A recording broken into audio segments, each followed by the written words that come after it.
O'zbekiston Respublikasi Konstitutsiyasining 33-yiliga bag'ishlangan videoroligi. Kunlar ichida ulug' kun, yana bir bayram bugun. Ulug' kunligi shuki, qonunlar kuni bugun. Bo'lim bobdan iborat, bo'linib moddalarga, hammalar itoat, konstitutsiya qonunlariga. O'zbekiston Respublikasining Konstitutsiyasi 1992-yil 8-dekabr kuni qabul qilindi. Unga ko'ra 6 bo'lim 27 bob 155 moddadan iborat bo'ladi. Konstitutsiyaning birinchi bo'limi asosiy prinsiplar deb nomlanib, 1-4 boblarni o'z ichiga oladi.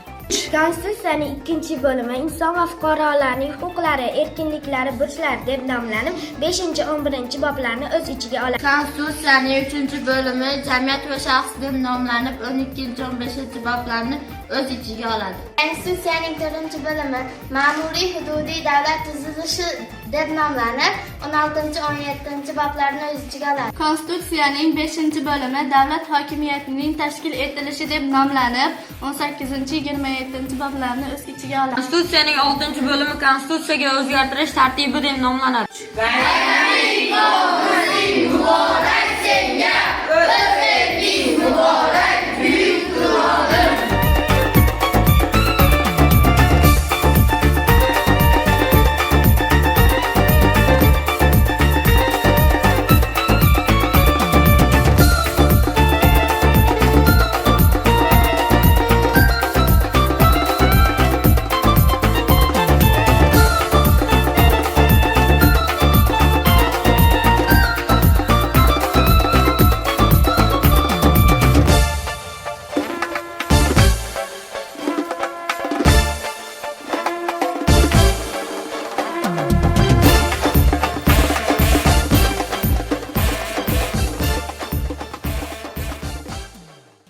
Сбаскан Тумане, 38 мектеп.